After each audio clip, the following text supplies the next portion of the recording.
Hey, everybody, welcome back. And well, you probably realized I was gone last week. I was out fishing. Do a little segment on that because we caught some large fish, and it was in Washington State, so it was a lot of fun. But really, at the end of the day, the question is, we have a 4% gain in pending home sales, and really, at the end of the day, why isn't that exciting? Yeah, we're going to get into that.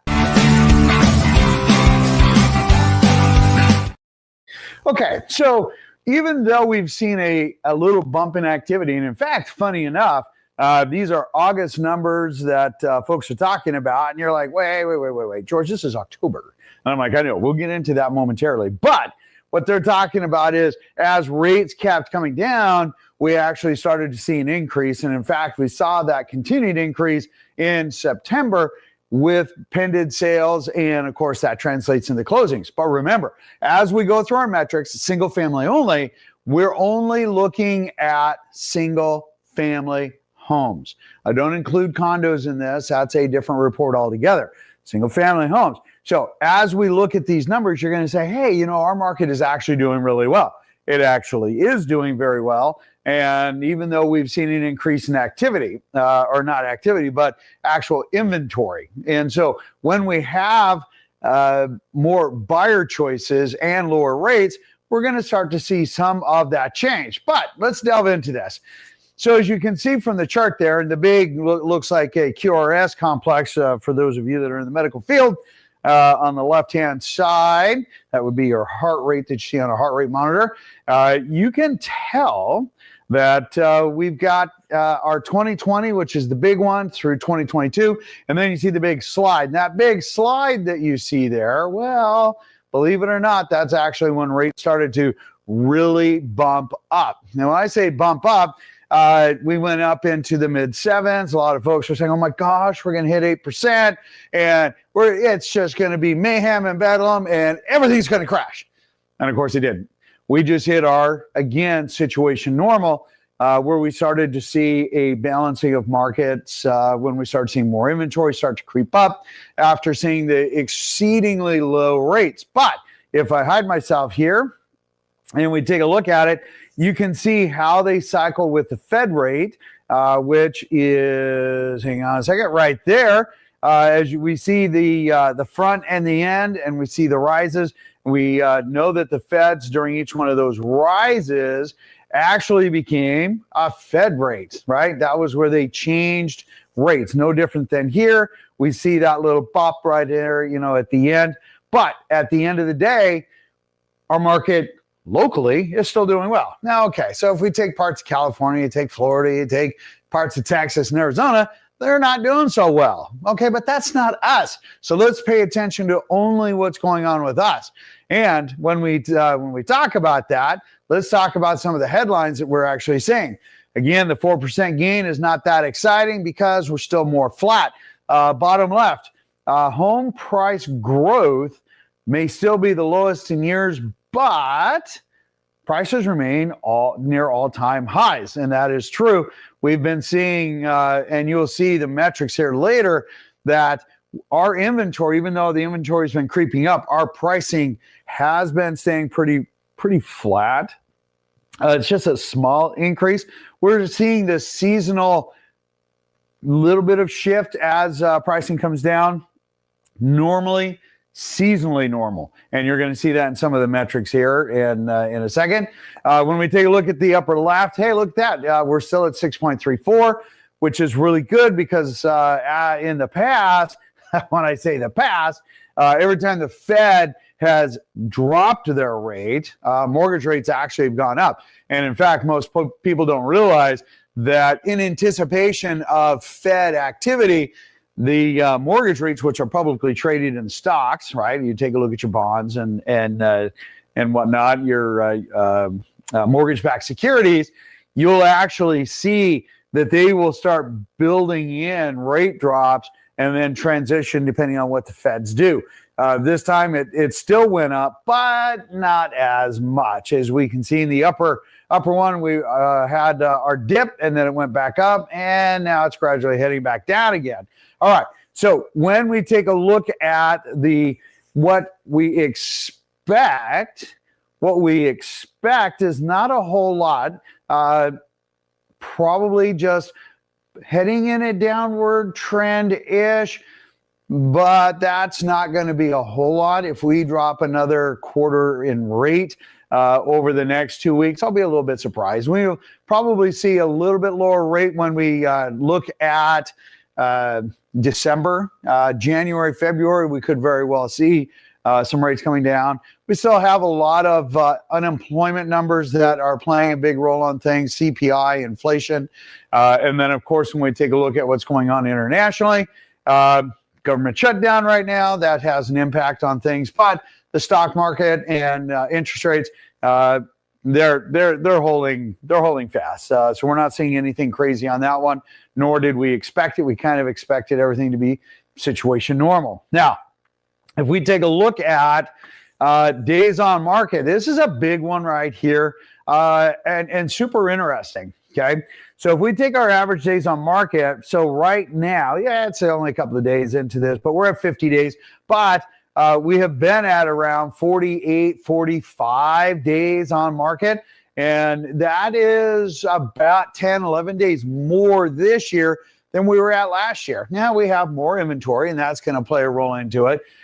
Interest rates have just, been coming down since about August-ish, and we've been seeing some of that buyer activity, but still we're not seeing a ton of lessening of time on market. Now you might say, oh my gosh, George, that must be bad. No, actually it's seasonally normal. It's normal for it to start popping back up. Yeah, we've been, most of the year we've been between 6, 7, 10 days more than what we were at last year. Okay, whatever.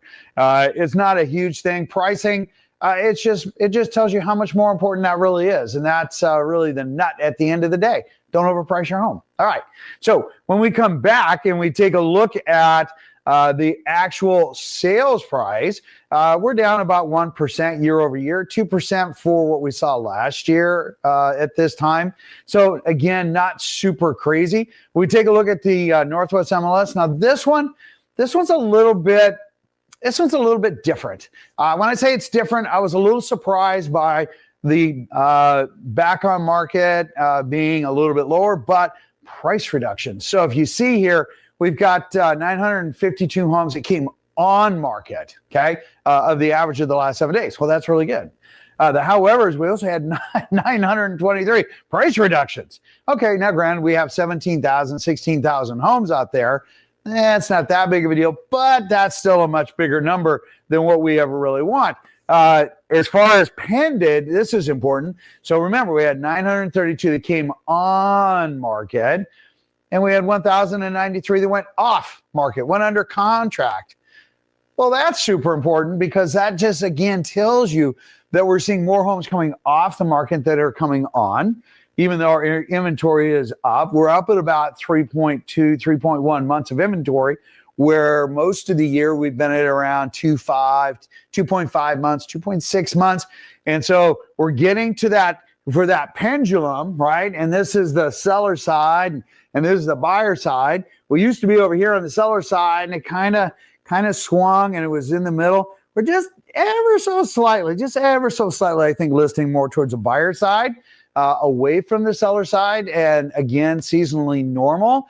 But that's a super important thing to keep in mind as we take a look at our numbers and as we start rolling into the rest of these metrics.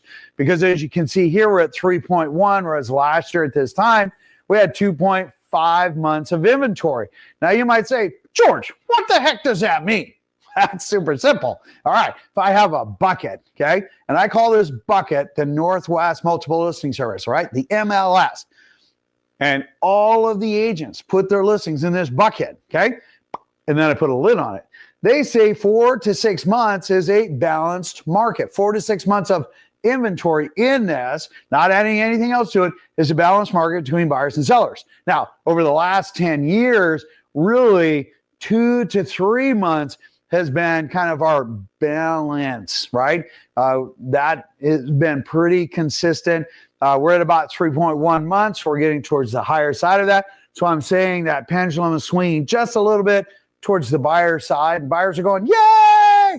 And of course, then, the sellers are. So when you keep that in mind, again, pricing is super important. And well, there you go. All right. So as we roll in, remember, this is real-time information. Okay. We're not talking about August. We're barely even talking about September. We're talking about today. What's going on? What is happening moving forward locally here so you can make a really good decision, right? Yeah, there you go. All right. So let's talk a little bit about the Northwest MLS. What is going on? You can see from the green lines there, you can see that we've got a little bit of an inventory increase. Notice the blue line, that's the new on market. And then, of course, the red line down below, that is our sales. And, well, guess what? Our sales actually are doing pretty good. When we come over here, we start taking a look at the year-to-date and month-over-month. In fact, let's blow this up for you. Hang on a second here. Look at that. So for the month of September, we were almost 14% higher in pendant. And of course, we had an increase of 5.3% increase in solds. Now, remember, this is super important to understand. Solds take on average 30 days to close. So when I say it takes an average 30 days to close, we're looking at what happened last month, right? So these numbers are the pendant sales in August. The numbers that we start seeing in October as we continue through the month, those are your September closings. So you're going to see some pretty good numbers. Situation normal. That's why there's always that little bump in increased activity when we take a look at the month. You say, hey, the summer goes down, all of a sudden we have this bump, and then it goes back down again for November, December. And that's because you're seeing September sales as that bump that we typically view in October. Just remember that. It's super simple. So as let me take myself off here. Let's get back to the chart. As we take a look at this, even year to date, we're up 2.1% on pendants, and we're up 1.5% as far as solds. Now, here's the thing. So I said it wasn't crazy. I said we weren't going off the charts. We are almost flatline. That's not, we're not going down, but it's just, okay, we're just kind of holding our own. 2024 and 2025 very much look the same. We're going to see some seasonal shifts. Don't panic. Again, sellers, be super, super conscientious about price. And remember, from this point moving forward, any buyer that looks at your home, make sure that you are exercising all opportunities with them, because only the serious buyers come out between now and really the end of January. So keep that in mind. All right. So as we roll along, let's take a look at our pricing here. You can see that our year-over-year pricing is up $9,000 at this point. And then, of course, when we take a look at September and October, pricing again is up a little bit. Situation normal. So when we take a look at new construction, now new construction is absolutely doing, actually, all things considered, pretty well. Okay, even though we're down 809 homes, okay, let me blow this up for you guys. Even though we're up, we're down 305 homes. I don't know where I got the 8 from. 305 homes from where we were at last year as far as sales. They have been gaining ground and gaining traction each and every month. You can take a look at the end of September. Sales were up almost 17.5%. Sales were off just 105 homes. And the real important element that you got to remember here is that, yes, they have more flexibility with incentives. Actually, they really don't, but most people perceive that they do. Any seller can offer the same incentives that a builder does. They just choose not to. Don't ask me why. But anyway, they don't. But all things considered, we look at these numbers, they are just, again, just that steady Eddie, that Charlie the Choo-Choo or whatever it is, just going up and they just keep fighting the fight. And they're doing a good job. Yes, we are starting to see a slowdown on inventory. That is not unexpected when you take a look at that. That's where the 305 comes from. We have 305 homes less this year than we did last year. Again, situation normal. Why? Because as the market started to cool a little bit, and the buyers started pulling back a little bit, they slow down production, and they will follow that same mantra. When the market starts picking up, they will increase production. But don't think that buyers aren't taking down land, because they are. We're working on a few projects right now. Builders are still taking down land and doing projects because, well, they can't stop the beast. Anyway, there you go. All right. So as we roll along, let's take a look at a bigger number here. You can see that we have an upswing in the solds, which is absolutely situation normal because of the lower rates that we had. And then you piggyback the builders buying down rates. They're doing a great job. Pricing year to date is up 3.1%. That's actually very good.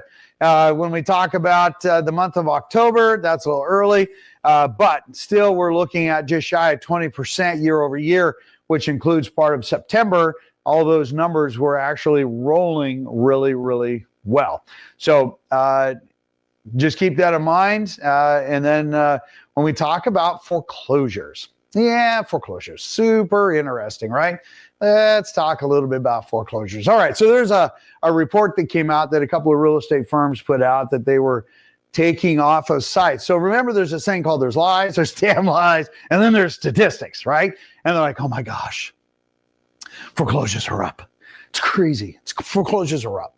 And I'm like, well, not really, just a little bit. I mean, heck, we only have, I think, 740 homes this year. And you might say, well, that's a lot. Well, that's 1 in 4,600 and something homes. There's 3.3 million homes in Washington State, and we had 740-ish to the year. That's pretty small. But if you take a look and you break that down to certain counties, well, like Thurston and Cowlitz, those are in Lewis County. Those are the ones that have been taking the bigger hit. But because King County is bigger, they isolate that one back down, and they derived a number that they thought was, like, oh my gosh, look at the statistic here. And actually, it's nominal. But hey, if it sells their desire to take more dollars out of your pocket for, foreclosure protection or whatever they are calling it for every transaction, which is it's just another way for them to take money out of your pocket, because, well, one home in every 4,700 and something, or 740 out of 3.3 million homes, that's a pretty small number. I'm just saying, I'll get off my soapbox. Foreclosures are not that big of a deal here. We are not the other countries. We are not South Carolina and Illinois, which have the highest foreclosures historically. California, Florida, Connecticut, and I think parts of Texas. Those are the ones that have consistently, they're in the last 10 years, have always had the highest. We're super low. We're way down on the list. But anyway, it just helps with the narrative. So keep things in perspective. We have seen great appreciation. We actually have a minus 0.43% of foreclosure rate, which means that we are actually in a stable and more stable business environment, economic environment, which prevents foreclosures. Keep that in mind as you're looking at them. Foreclosures in our area are not a great investment because you don't get the discount. Now, yes, because we have so few of them. In fact, if we go back to the chart, I think we have a total of 110. Oh yeah, look at that. We had 110 throughout 3/4 of Washington State. That's pretty much peanuts, right? According to this, we've only had 376 of these properties year to date through our state. That just doesn't mean that not every property that goes into foreclosure goes through the foreclosure process. Okay.